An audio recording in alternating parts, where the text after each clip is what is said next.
So with our handsome Mr. W, hi handsome guy, we're gonna warm up a little bit with some loose leash walking.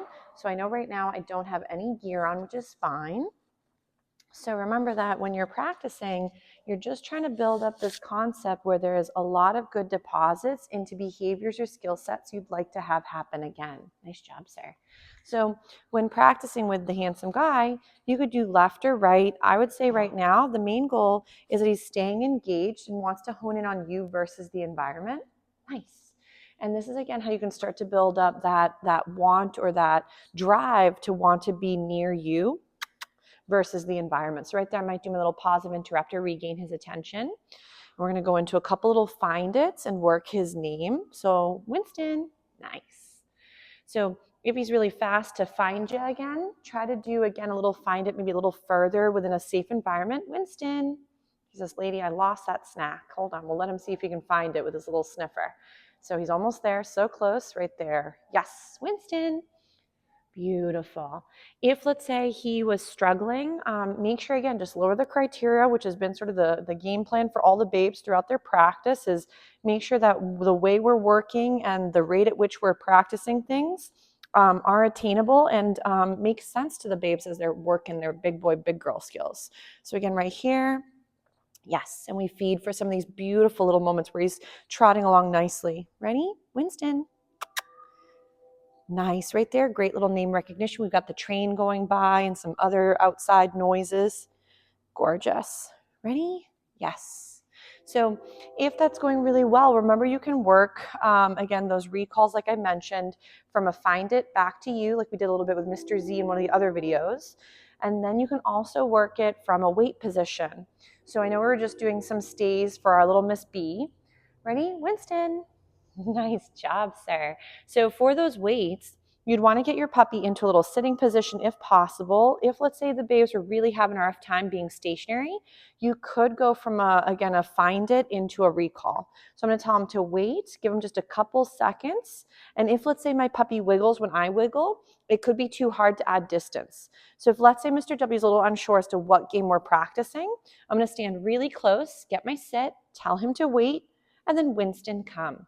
So that way it's not a huge distance between me and him, and the time frame is short because there's already a lot going on for distraction's sake. So remember the 3 Ds. So there's going to be your duration, your distance, and your distraction level that you're competing against to sometimes keep your babe's attention on you. And he says he's going to go find all the crumbs that Miss B, see, because it's, again, she's got Bella May. So sometimes I just have my moments. So Winston.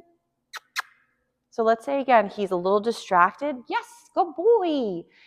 If I almost had him, but then all of a sudden there was a distraction or some sort of smell, I'm going to go a little bit closer. Ready? Winston, come. What a good boy.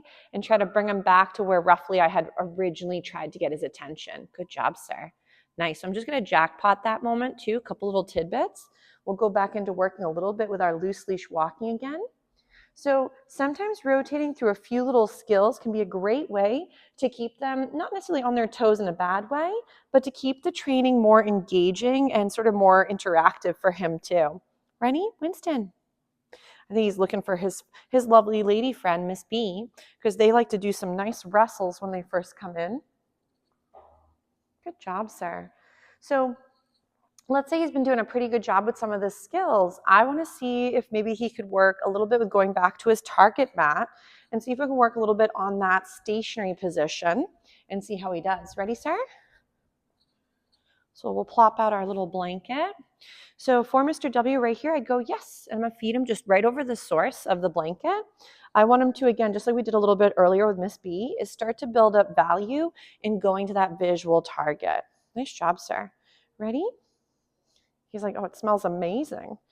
Ready? Winston. So we'll try a little bit with getting that little sit. So I'm going to go ahead and just see if I can just for right now build up value like I did with some of the other babes in holding their position on the target mat. So my tidbits are really little. So the benefit of working with teeny weeny snacks is that you're not going through as many as you would if they were full sized. So even like the little round training treats that are like, I think 3 calories a piece, I break those into 3 to 4 more little pieces. So right here I go, yes. And anytime he targets the bed and I have a moment where I can capture the right behavior, I want to go ahead and feed for that. So I'm going to go ahead, see if I can get the handsome guy to go back to his bed. So I might even lure him on if in the beginning he needs a little extra help. So let's say he's like, this is peculiar right there. Yes. You can sometimes also capture those moments if luring the puppy equals they're a little hesitant or nervous. I just want to make sure I'm still in camera range. My upper body's not cut off. Oh, you wanted to make it into a nice little bed, huh? If too, the target is maybe too little. I sometimes maybe find that for even a little guy or gal, is make sure the target is large enough for them to comfortably walk onto it and not have it be so little that maybe he's like hit or missing the target. So right here, we might go yes and feed for that little setup. I would not care if he was sitting, standing, or laying down. The main goal in the beginning, just build up the value in going to that target. This would eventually turn into maybe go to your spot instead of bothering your other sibling dog, or it could be go onto your target mat versus climbing into the dishwasher or whatever the no target could be. Right here, yes, and I feed. So now I'm going to try a little bit with, ready, Winston? A little sit. He's like, I'm winded, lady. My brain melted. If there are moments like obviously come the end of the day when they're, they've worked a few skills, they've done some social time, they, are here and there taking little naps, they will have moments where maybe their ability to function may not be quite as impressive as maybe when they first start. So a lot of times, don't worry if sometimes you have to, time to check and groom, is don't worry if sometimes your training sessions may have had a goal in mind, but then they maybe change. So don't be stuck in the one hopefully skill you were hoping to gain. You might end up working a completely opposite sort of scenario. So ready, Winston? Bed? Yes, and feed for that. We might try again a little sit. He's like, my brain sort of melted. So I'm going to just go right into his little sniffer, see if we can regain that attention.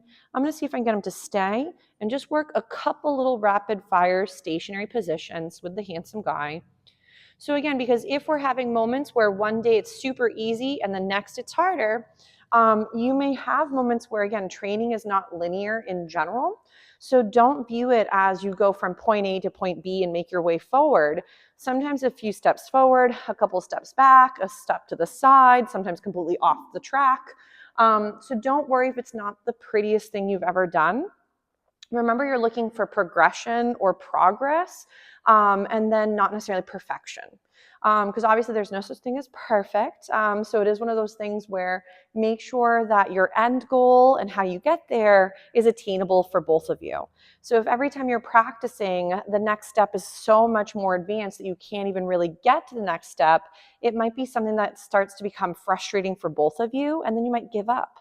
So training for a lot of folks becomes a back burner thing. So I do highly recommend think about whenever you're with your babe, as those are moments where you're teaching him something. If you're not there to help him, he might be learning things you'd prefer him not to get good at. So always try to be proactive in your setups, even if it's just management for the prevention of the failure. So with Mr. W, he's a little bit more distracted with the aromas of the classroom today, and sometimes you have moments where you're on your game and sometimes not, so don't worry. So Winston, come. So we'll see if we can get a little recall. Yes, what a good boy. He's like, I'm making it there slowly, lady. Good job. I know he's definitely not as fast as he was earlier today. We've done a lot of good practice. Right here, yes. So I might even feed on the target mat. So, but we'll give him a little break from some of these exercises. I want to try a few other little skills with the handsome guy and go from there. So we may find that if, let's say, for example, right now, some of these skills are not as attainable, he still had a really nice little setup with several good moments in the setup for down the road. So view things as almost like the rung to a ladder, is if every next hand that you're trying to reach for the next rung is way too far away, you will never reach the next one.